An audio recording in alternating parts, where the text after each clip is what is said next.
everybody, and thanks for joining me today. I have reached the bottom of the second pass, continuing to work my way out. Not very far into it yet, but slowly but surely we'll get there. Today I'm going to be probably working right here. There's a leaf that kind of slopes out, I think. The colors are all going that way, so I'm going to follow it for the most part. All right. Saying, look here, I have 4 arrows and they're all in different directions. So once again, I'm very happy for Pattern Keeper for doing that highlighting and searching for me so I don't mess it up.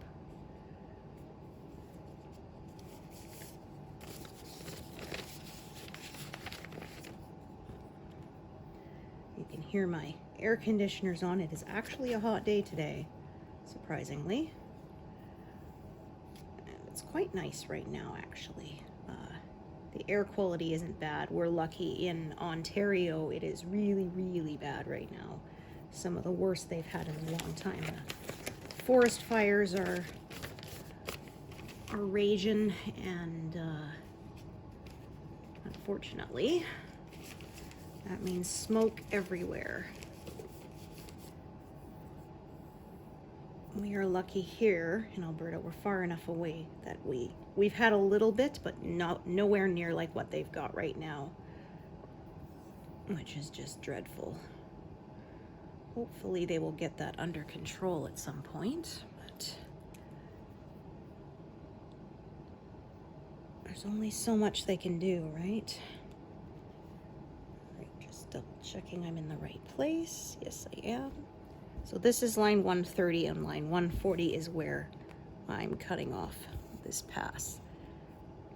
So I'm planning to work, I might work some down near the 140, but we'll see sort of how much. I'm probably going to fill in from the 130 line sort of upward. That's my plan for the moment, but if you've watched me, you know that I often change my mind. Once I get going, I realize there's an easier way to do it. So we'll see. Okie doke. I'm going to do that one first instead.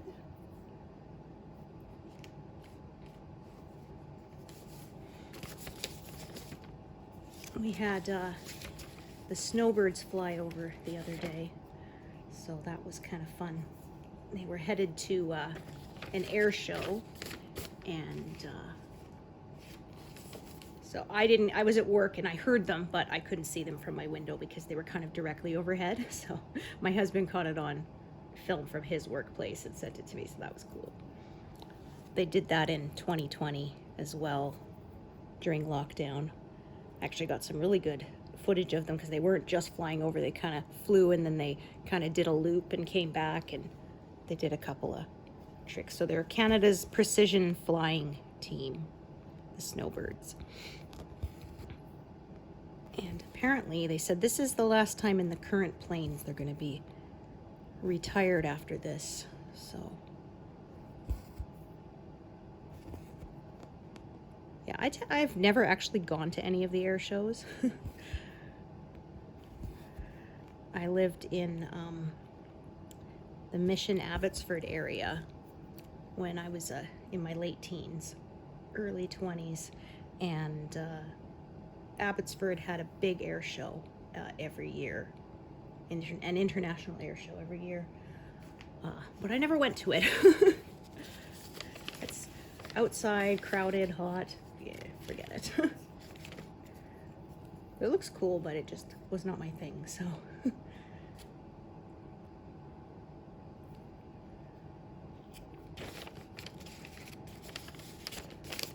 But my old high school was actually like right near the spot where they would be performing, so it could get pretty darn loud sometimes. Oh. And so it was funny because our local radio station, as they were flying over, they interrupted the song they were playing to play Top Gun, because, I mean, how can you not, right? To play Danger Zone. And A fun fact I read was that apparently when he was offered the soundtrack, Kenny Loggins wasn't sure if he was going to do it, because he said that it wasn't like his normal style, but they convinced him to do it. And I mean, was a good thing for him too, because if you ask somebody to name a Kenny Loggins song, that's probably going to be the first one everyone thinks of, is Danger Zone.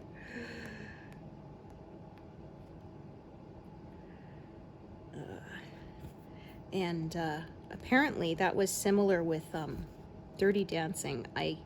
I'm bad with names, and I can't remember the name of the artist who sang Hungry Eyes, but apparently same kind of thing. It wasn't his normal style. He wasn't certain if he should do it. They convinced him to, and that ended up being his biggest hit of his entire career. I mean, I don't know if I could even name anything else that he sang. I can't even remember his name, you know. It's funny how things work out that way sometimes. All right.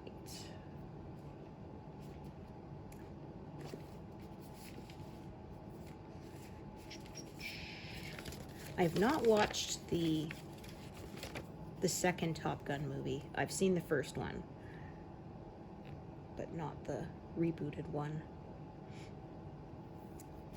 My husband went to go see it when it was in theaters. I was just kind of like, I'll watch it once it comes out for home viewing. You know, if they decide to show it on TV, I'll record it. Watch it then. Of course, the turnaround for that is a lot quicker than when I was a kid. When I was a teenager, you had to wait like a year for something that had been in theaters to come out for home viewing. Now it's a matter of weeks. Basically, I remember, because that was one of the things we would do for birthday parties. Sometimes we went swimming, or we went skating, or we went to the movies. And if I saw a preview for a movie that was happening around my birthday, then I knew to put it on my list for like a year later when it would come out on video and we could watch it. Ooh.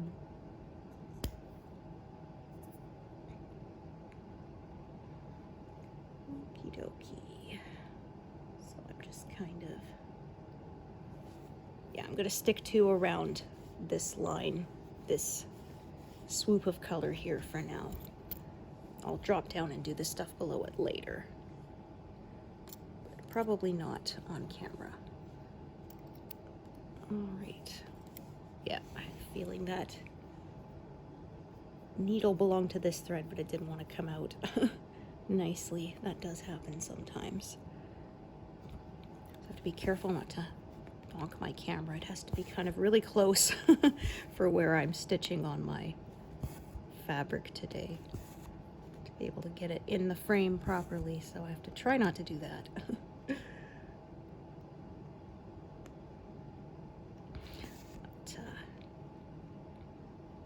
Oh, I was talking a while back about the Canadian TV show Hudson and Rex. It's a crime drama about a detective and his dog, his canine partner. And I was complaining because the star of the show, he had to leave for health reasons for part of the season, but they wrote it like as if he was going to come back. That was the plan. So the story was that his brother had gone missing in another country, and the local officials were getting nowhere with the investigation. So, pardon me, the story written was that he decided to go and investigate himself, and then he was cleared to come back to work, and the studio decided not to bring him back, so they got rid of his character off screen, said he went missing, and then later said that he was presumed dead. And the fans were not happy, including myself. And apparently it's filmed in St. John's, Newfoundland. Apparently people took out ads and billboards and everything saying to, bring back John. And because they replaced him with another guy whose last name was Hudson. But I mean, no shade to him. He was fine. He's not a bad actor, but he wasn't Charlie, who we, you know, grown to all love over 7 seasons. And so it wasn't as good as it was before. We still watched, but my son and I, we love to watch that show together. But we agreed it wasn't as good. And then the other day I was on Instagram and it popped up on my oh, you know, we're in the midst of filming, so happy to be back. And I was like, wait a minute, he's back? And I looked it up and I found the press release, said, yay, yes. After all the fan backlash, they listened to us and they are bringing him back. So I'm very, very happy. I know it's one of those things that's not really that important in the scheme of the world, but it made me happy, you know. So that was good. Because the original dog actually had passed away, so one of his nephews is now playing the role of Rex. And then I'm very glad they're bringing it. And I remember saying to my son, I said, well, you know, he passed off screen and was considered missing, so I guess they've left it open in case, and so they brought it back, so yay. Plus I was really upset because they had done one of those romantic arcs with him, and I think the character's name is Sarah. I can't remember. Pretty sure, but anyway, she's the Emmy, and they done a long, you know, will they or won't they, and then finally in like season 6 they finally became a couple. I was like, and then for him to get written out, like, come on, that's not fair to the fans who shipped them for so long. So I don't know what they're gonna do with Mark, if they're gonna keep him as like one of the team or if they're gonna find a way to write him out, but I'm just really glad Charlie's coming back. Yay. Some shows can weather the loss of a major character, but sometimes you can't replicate that chemistry. You can't capture the lightning in a bottle twice, kind of thing. Oh, that is the wrong envelope. There we go. I accidentally grabbed the black. This color is not black. It's like a copper kind of brown. Immediately went, that doesn't match. So we'll see how far I get, because as you can see, there's a fair number of color changes here to keep up with. Some red here on the leaves. I said it's funny though, because it's set in St. John's, Newfoundland. It's filmed in St. John's, Newfoundland, and yet you almost never hear a Newfoundland accent. Like, how does that work? Ooh. It was funny, I saw some video and some guy was talking about, oh, has a Canadian accent, and I said, okay, but which kind? Because like West Coast Canadian versus East Coast Canadian sound very different. There isn't like a universal Canadian accent. Ooh. I'm a West Coaster. I've actually never been to the East Coast. I'd like to go one day, but my sister actually, she did her gap year. She and a friend, they traveled across, they drove across Canada, so that was pretty cool.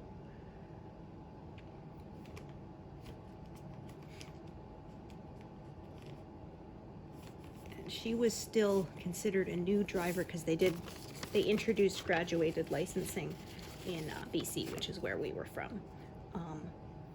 And so you have the learner and then the new driver and then full driver. And one of the laws was that you had to either display, there was a red L magnet that had to be displayed on the back of your car if you were a learner, and a green N if you were a new driver. And so she said, like, sort of once she left BC, she was still required to because she was still licensed, BC driver.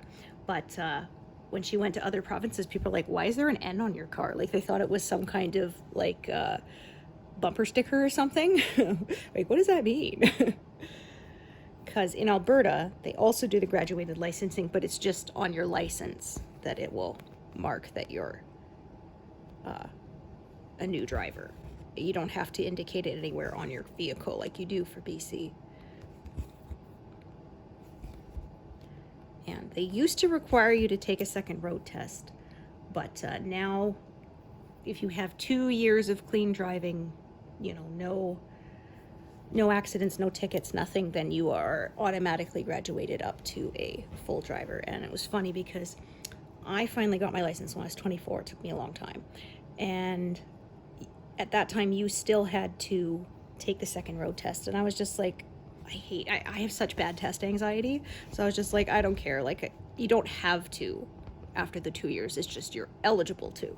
But I was like, I don't care. And the thing is, my insurance rates went down anyway because I didn't have, I didn't cause accidents. So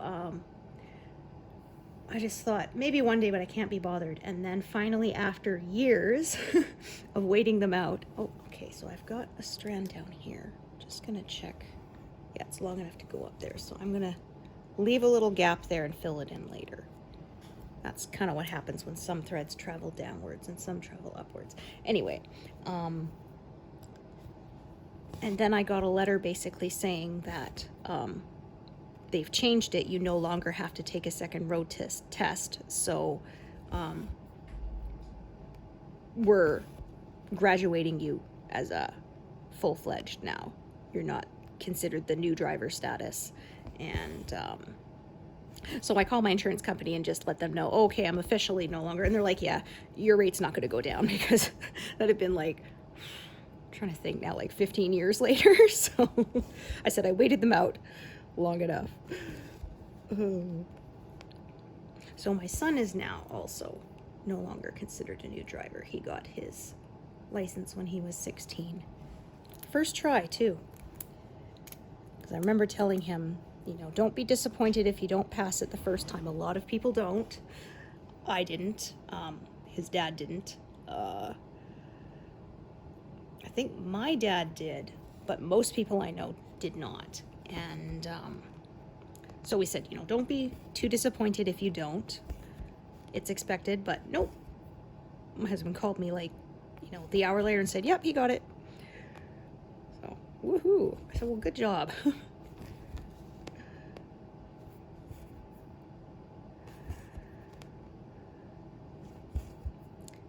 My husband, he didn't pass the first time because the guy said he took his hand off the steering wheel, but he was driving a manual. And so, you have to take your hand off the steering wheel to shift. But basically, the guy wanted him to put his hand back on the steering wheel in between shifting the gears, even though sometimes you shift, first to second, second to third in rapid succession. And so my husband was being snarky and said, well, what am I supposed to do? Shift with my foot or something? So I'm like, yeah, if there was any chance he would have let you slide on that, you certainly blew it. And he said the second time he went back a few months later to retake it, and he got the same guy, and then the guy said, well, you passed, but barely. My husband's like, I don't care. A pass is a pass. Oh. Yeah, in some countries, they actually require you to take your test on a manual. I'm very glad that's not a case because I don't drive that. But one of my friends who's in Brazil said that they are required to pass the test on a manual transmission, basically to prove you have full mastery of the vehicle, right? Like I said, why do we have to do the parallel parking? I never parallel park. My husband's like, well, it's to show you have the proper spatial awareness and can get into tight spaces, right? That was the part I hated the most about the test. That was the part that tripped me up the first time.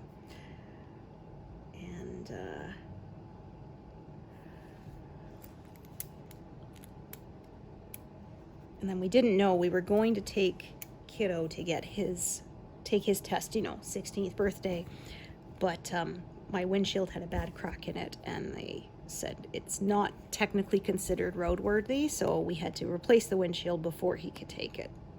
So he was a little disappointed. He had to wait a week, but I mean, that's kind of wild because, like, in Alberta, most windshields are cracked. That's just the way it is, and you live on the prairies, and these big rigs pass you, and they throw up these huge rocks and crack. They basically don't sell insurance for windshield replacement because it costs more than just replacing the windshield. So, to give you an idea.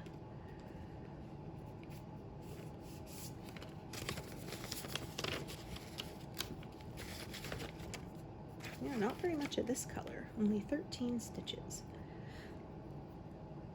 It's only on these leaves, I imagine.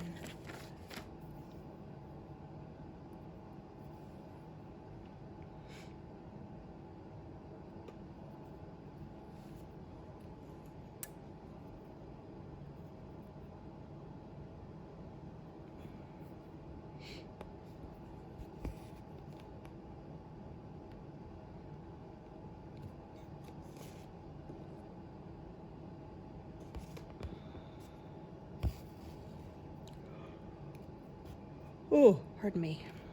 Yeah, I've been using my anti-snore device, and my husband says I am snoring way less. In fact, he said last night I didn't snore at all.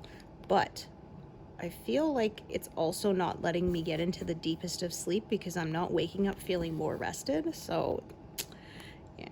It does say on it, though, that basically, like I said, it goes under your chin and gives tiny little electrical impulses for when your throat muscles start to relax too much, where they would close off and make you snore, and gets you to, gets them to contract and open up again.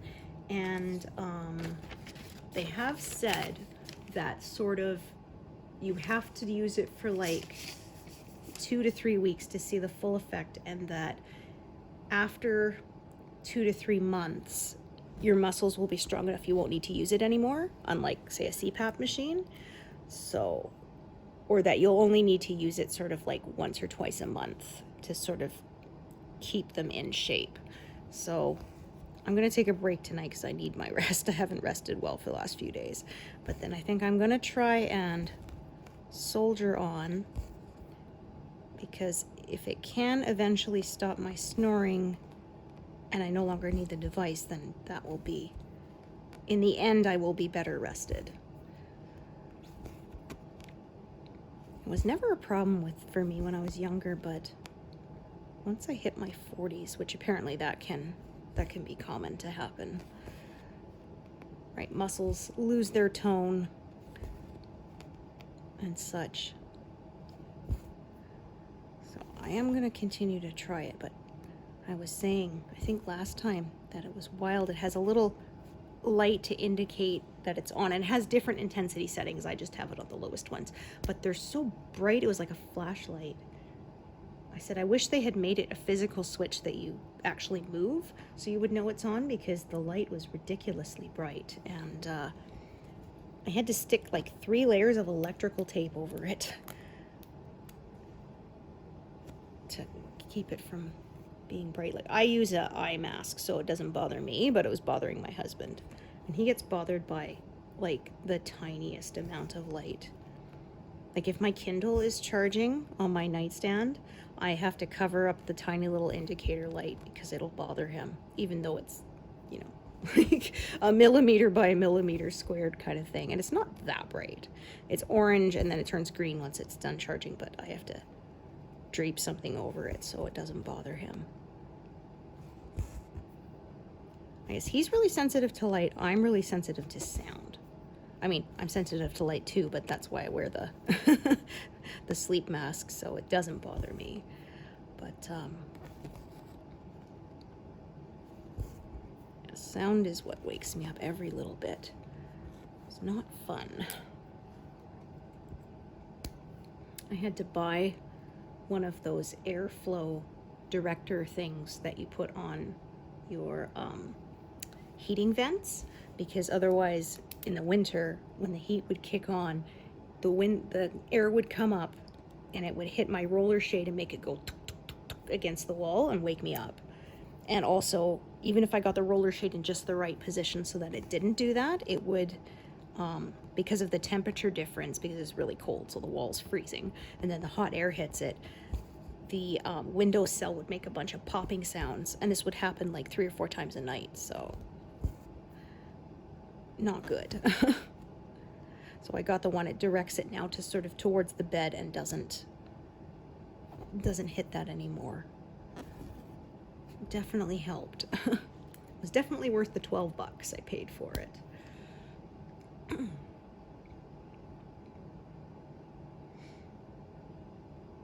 Alrighty. Alright, so not following a perfect progression here, but just, like I say, building out from that completed area. Oh, that's the wrong, yeah. I grabbed 833. I don't want that, I want 831. Oh, which is out, silly me. Okay, well, might as well bring out another big strand anyway, since I've got the envelope out here.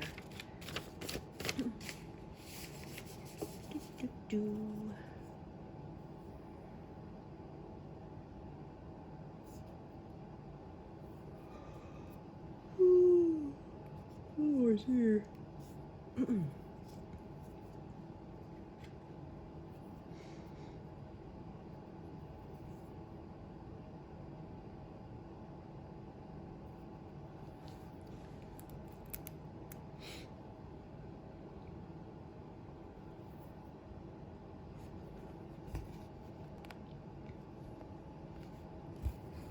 I could tell it was toning the muscles because the first day after I used it, I could feel a difference. It's not so bad now, a few days out, but so hopefully that, like I said, it's working and I won't have to use it after a while and I can sleep better. Oops. Oh, that's no good.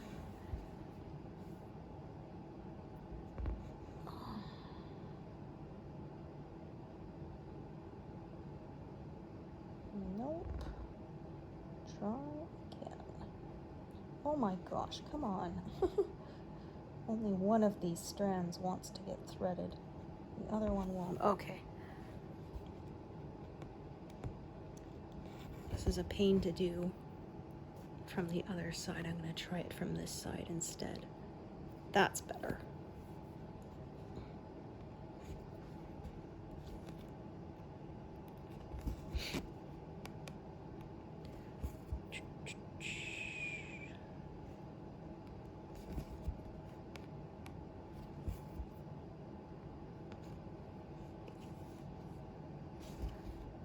Well, the last time I was stitching, I had a phone call come through. Oh, wait a minute.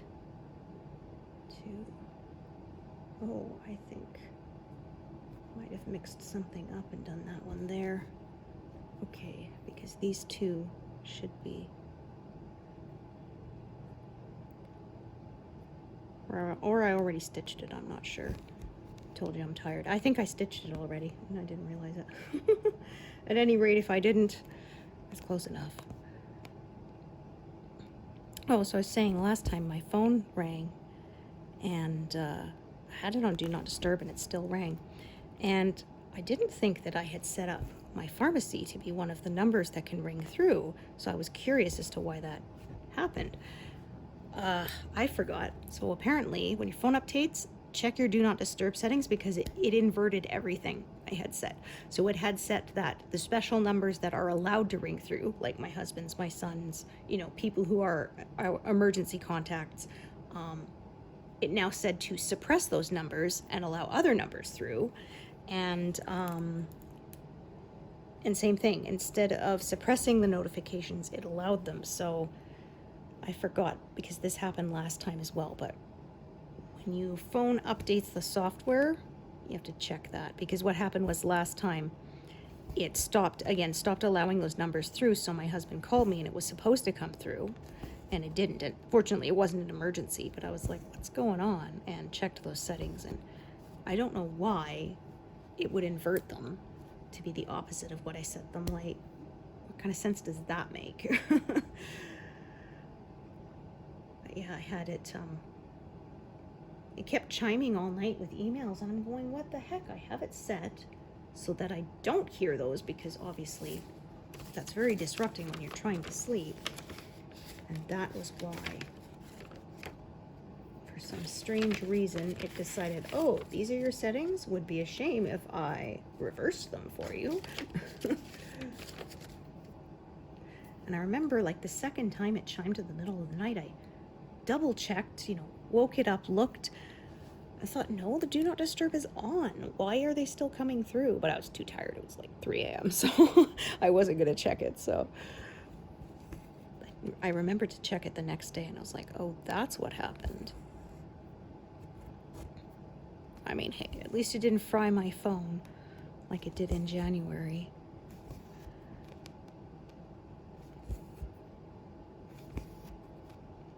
And I say, ironically, it was while I was trying to back up my phone that I lost my phone. So I warn people, if you're backing it up, an iPhone to your iTunes, you're making a backup, and it asks, do you want to download and install an update? Say no, because that is what happened. It fried it, and fried it so badly that I couldn't even factory reset and rebuild it. I had to buy a whole new phone. I was not happy because I had just bought that one like a year or two before, and put a brand new battery in because I bought a refurbished phone, thinking, oh, I'll save money. Well, so much for that. Oh.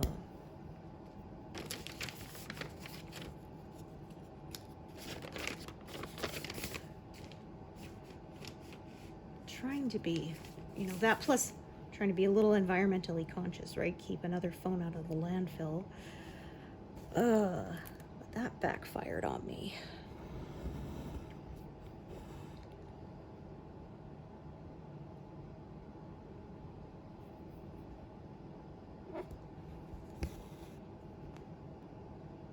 That's how I ended up to an iPhone 16. I was an iPhone 11, and then I upgraded to like an iPhone 13. But then when I had to buy a new one, that was I said, give me the oldest model you got, because I don't need the brand new one, because that costs like twice as much. That was the oldest one they had, so.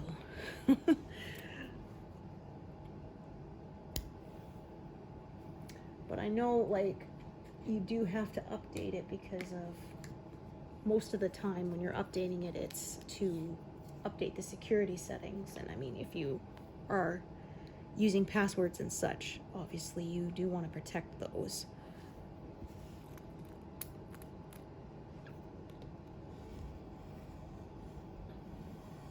Because I had a computer I couldn't update for a while. Every time I tried to update it, it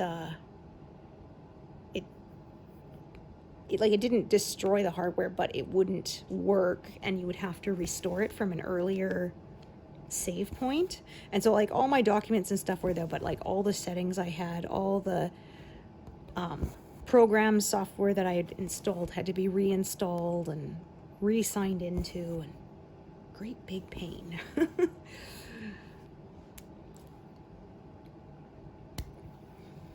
So I remember I turned off the updates for a while, and then like a year later I tried playing this game and it wouldn't run, and it's like, I guess I have to update it because of something, and then it worked. So they must have fixed, there must have been one that had some kind of error in it that they since fixed, because I was thinking, well, it's probably not going to work, but it did.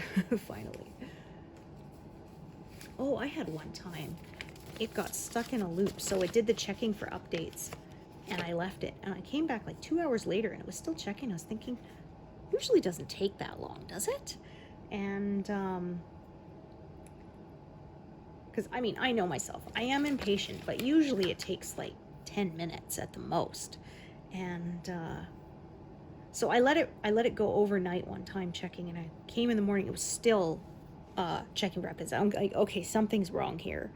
And I Googled it, and found that, yeah, there was some kind of error in there that basically it would go up to a certain point of checking and get stuck there, and it couldn't kind of get over that, you know, hump or whatever. So apparently there was like 1 or 2 drivers you had to update manually, and I did that and then restarted and checked for updates, and then boom, like 90 seconds it checked, and then it said how many there were. I'm like, okay.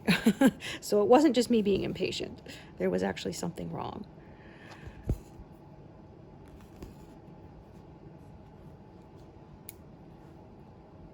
It's like, I have no idea what it was I was actually doing. I just found someone saying, if this happens, install this. If that happens, install that.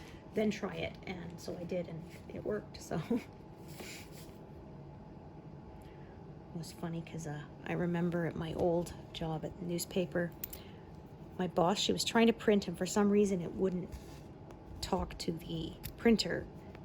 And I can't remember what exactly it was, but I was just like, okay, well, let me see if I can figure it out. And Googled the problem, and there was one setting in like the advanced setting that you had to go and find this one box and untick it, and then it would work.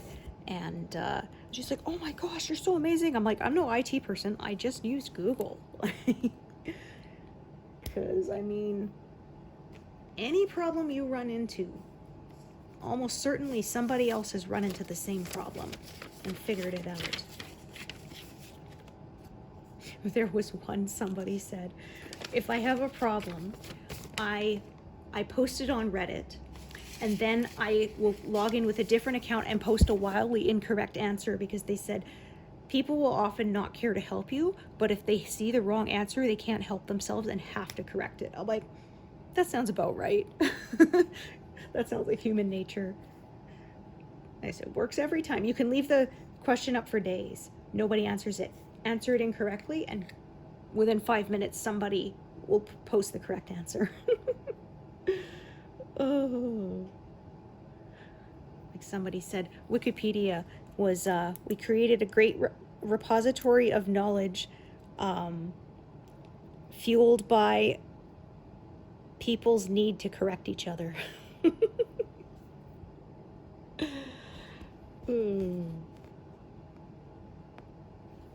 I remember them saying you can't use Wikipedia as a source, but someone said no, but Wikipedia has to give its sources. So just find its sources, go there and use those. So they'll have to link to, here's a research paper that found XYZ.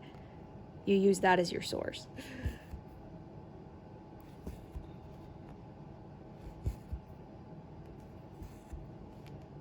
You can see there are a lot of colors here because I'm almost running out of places to pin stitch. There are so many ends here.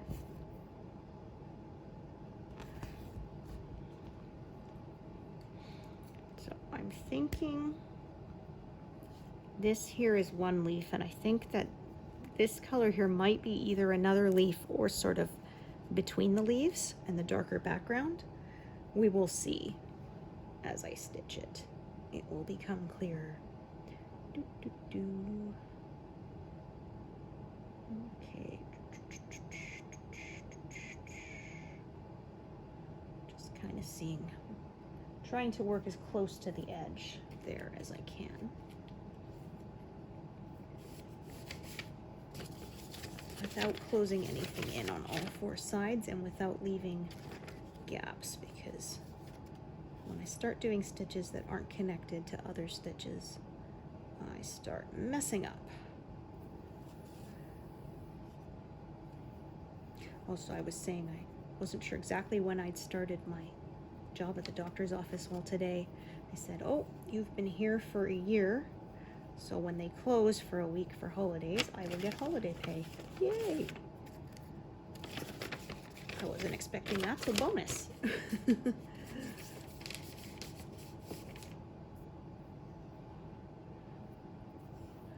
That's always nice.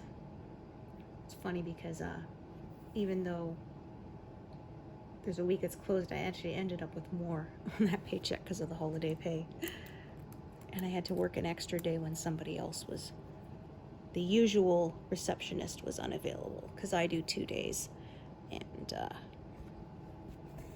other one does 3 days, so.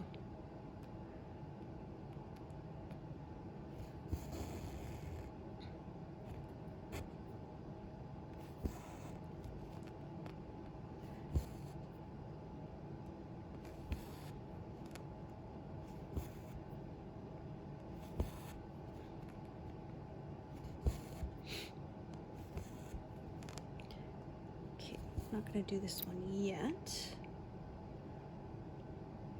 Can you guess what I'm going to do?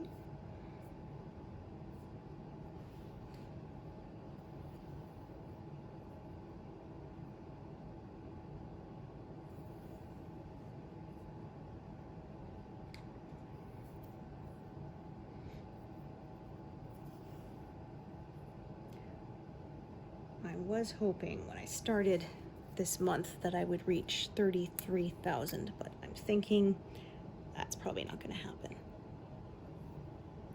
But I'm closing in on 6,000. Maybe get a little past that, so that's not bad. Like I say, that was just my estimate.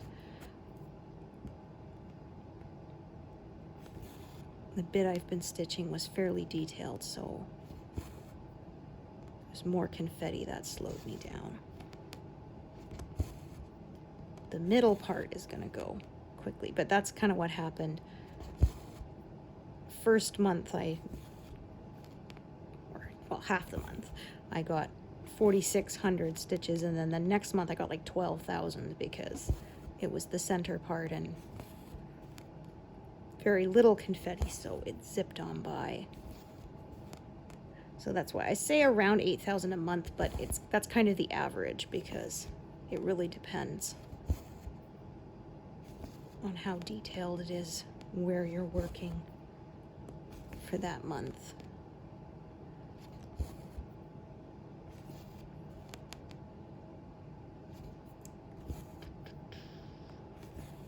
So even though I probably won't get what I hope to this month, I'm still, for 3 months, I'm well ahead, because normally, like I say, it averages out to 8,000, and 3 months would be 24,000, so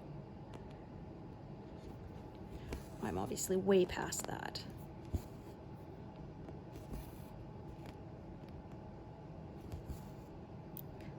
Been estimating around 2 years because like I say, I average out to about 100,000 per year on my main piece, so that's my guess, and I may get a little earlier. We'll see, because I did end up finishing my peacock piece faster than I thought I would. Like I said, you all had more faith in me than I did. I was thinking end of May, and then I finished it mid-April. Woohoo! That's always a nice bonus.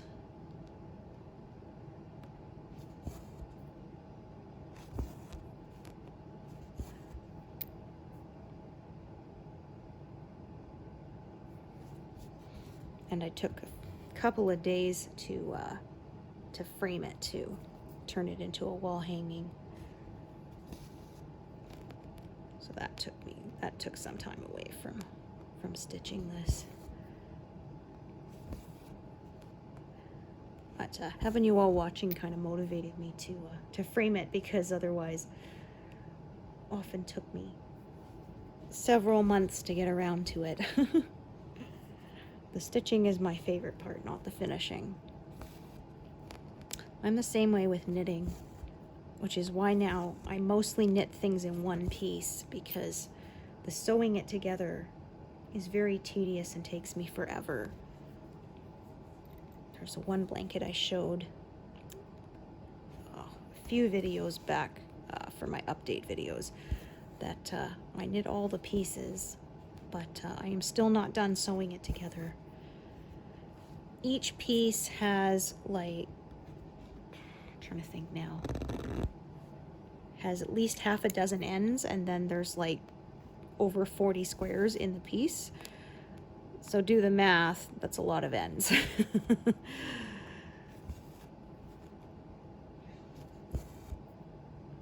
I'm trying to get it all sewn together before figure skating season starts again.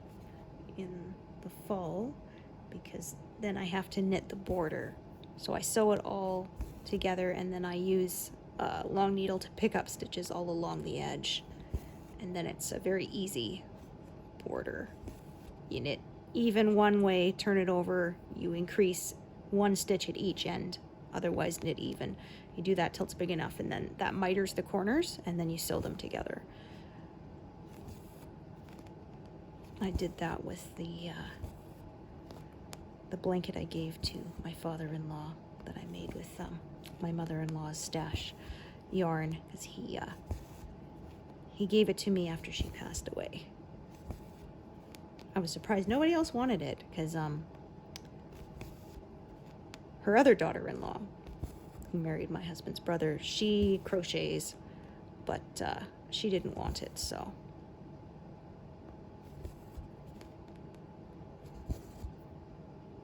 So I knit him a blanket with some of it, and then, and he said, "Oh, you didn't give me all of it." I said, "Oh no, there's plenty there, trust me." I maybe used 10% of it, if that. Maybe even was more like 5, I'm not sure. I even donated some of it. I went through it, and there was a lot of the really fine crochet thread that you use to make doilies, and I don't crochet, so I don't have a use for it. Like, I suppose I could do it to knit lace, but I don't really do that much anymore. I knew I was probably never going to use it, so and a lot of it was still like brand new in the package, so I donated it to our local thrift store. I'm sure somebody else was very happy with the find. There was a Mary Maxim kit in there for a crocheted baby blanket. Oh, goodness. That again was never made. And I think might have been discontinued. I could have tried to sell it myself, but I could not be bothered. Especially with being in Canada, our high shipping costs makes online sales harder for us. Our shipping costs often more than the item you're buying.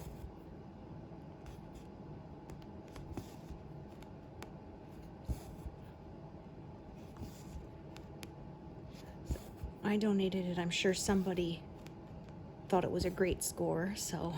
But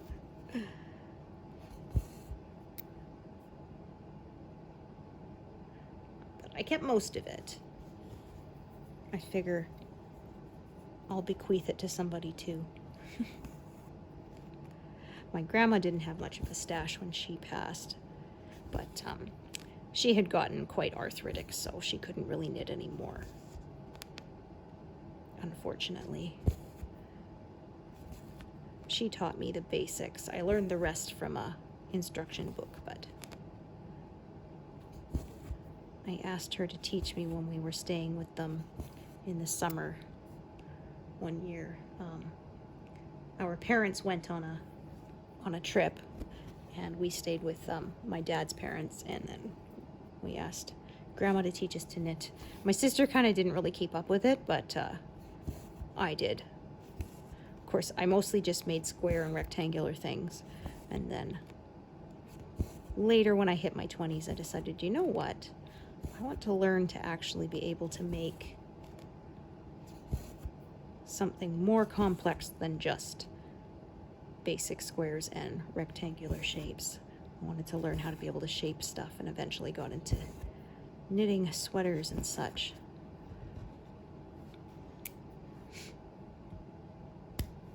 Which I don't really do that much anymore, but I still wear the stuff I made. I don't know, maybe I should post it on Instagram.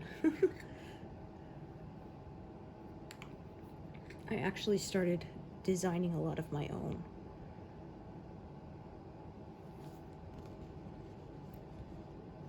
People said you could sell them. Like, yeah, but I designed it to fit me perfectly. I don't want to have to figure out other sizes. That's a pain.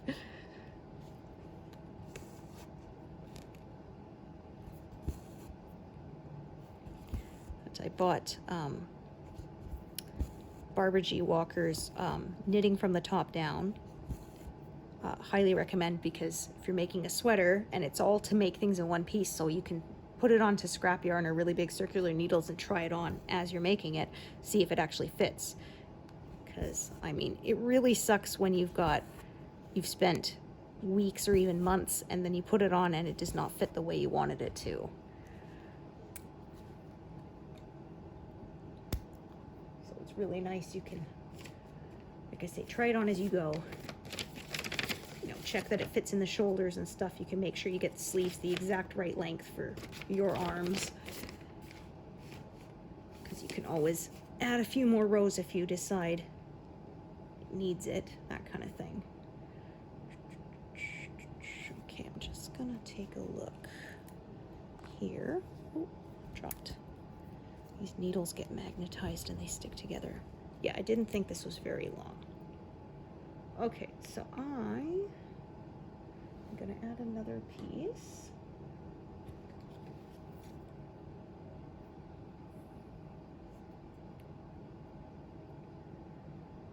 Okay, I got a short one. So I'm gonna do these along here with this short piece. Then I'm gonna add a long piece at the top and carry that down.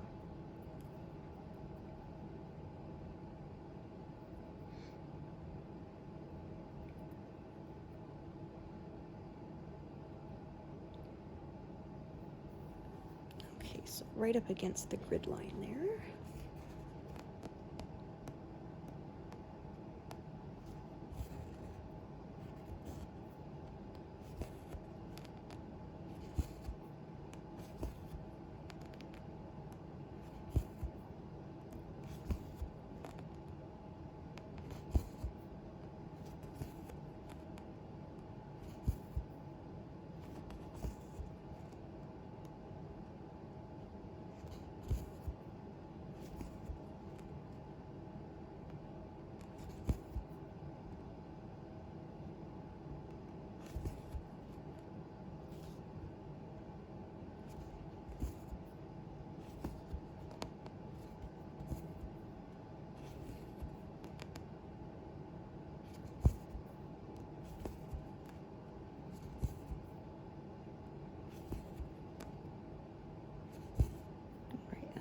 Kind of perfect. There's one stitch over here by itself, and that thread is kind of just the right length, so I'll park that there.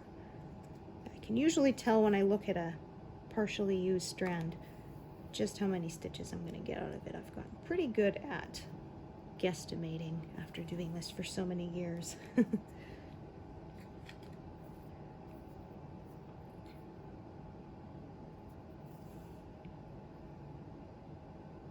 I'm about to cross the 100 stitch mark.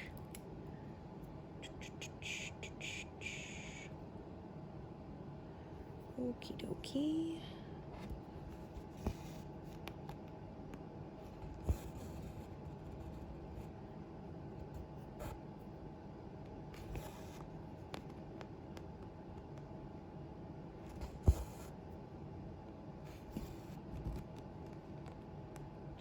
Park that for the moment. I'm going to take a look at this color here, what I want to do with it. Okay.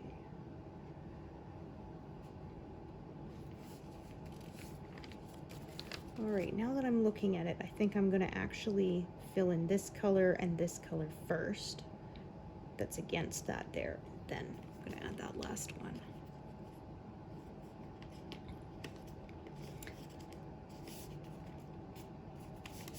So I'll usually pick the color that allows me to sort of do the most stitches in a row before I have to park again. I'll do that first, kind of thing.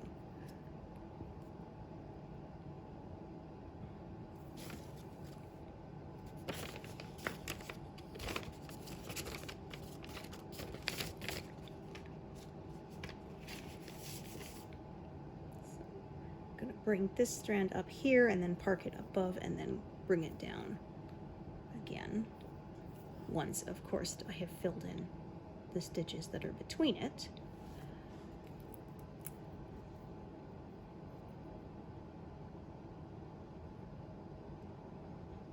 That is not any good.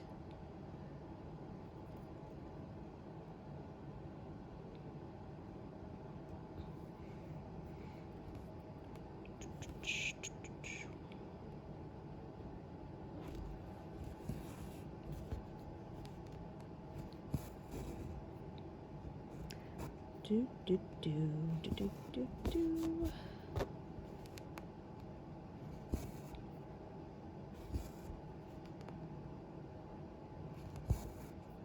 Okay, now I'm going to cross the 100 stitch mark.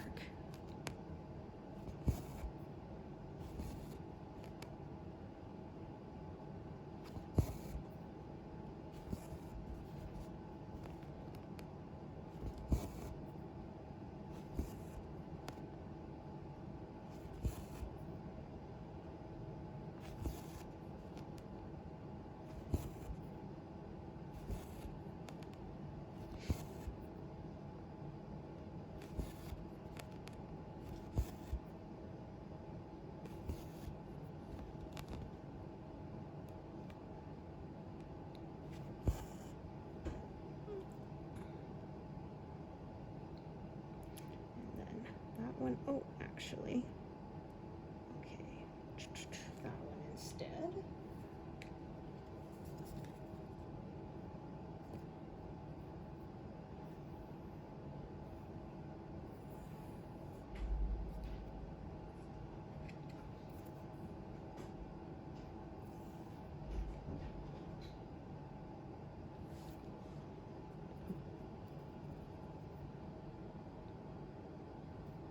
Oh dear.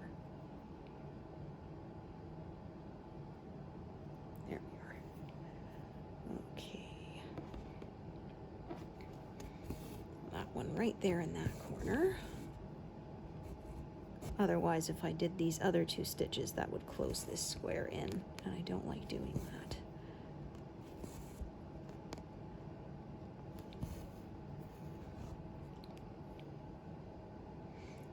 So now I'll do those.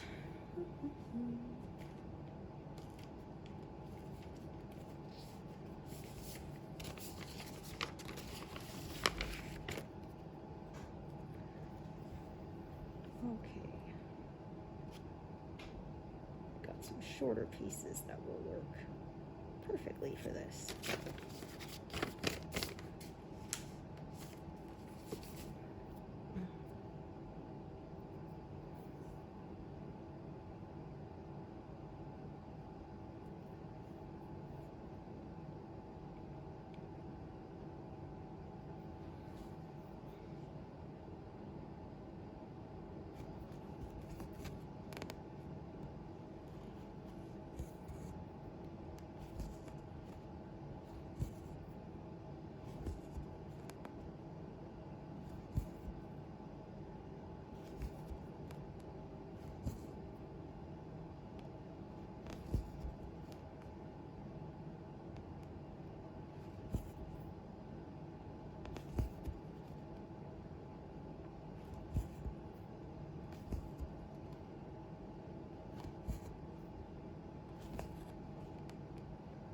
And then I'll join another short piece for the other stitches that are coming down that way later.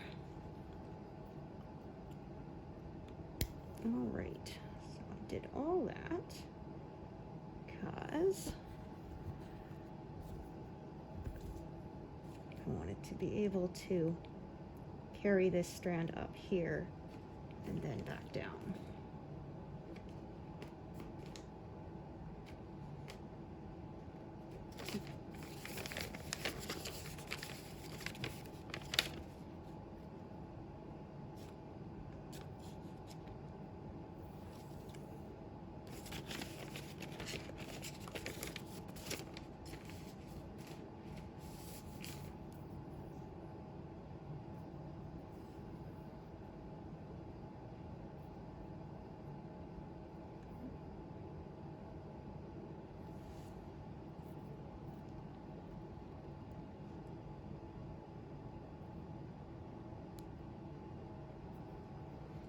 So this comes here, and then another one comes that way, so the work will end up sloping that way again once I get to it. But I believe I only have one more session in this month. We will see what I get.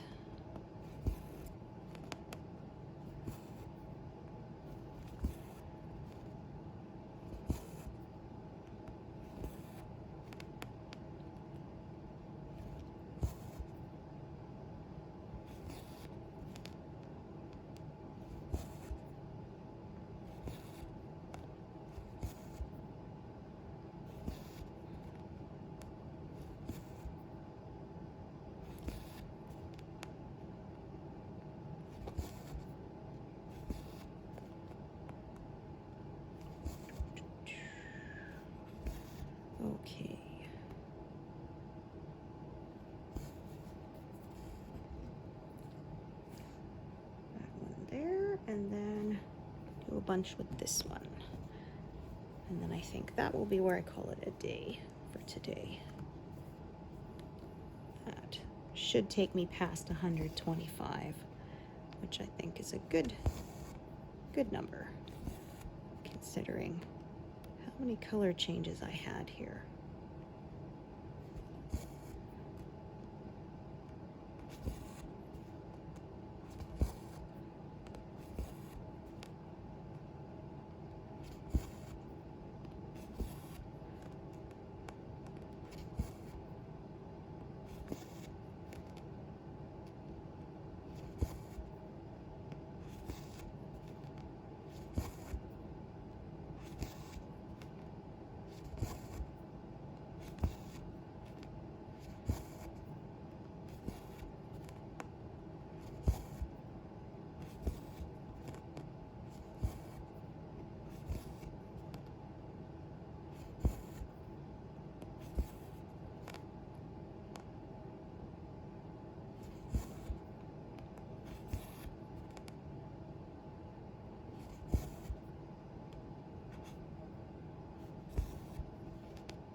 That one there.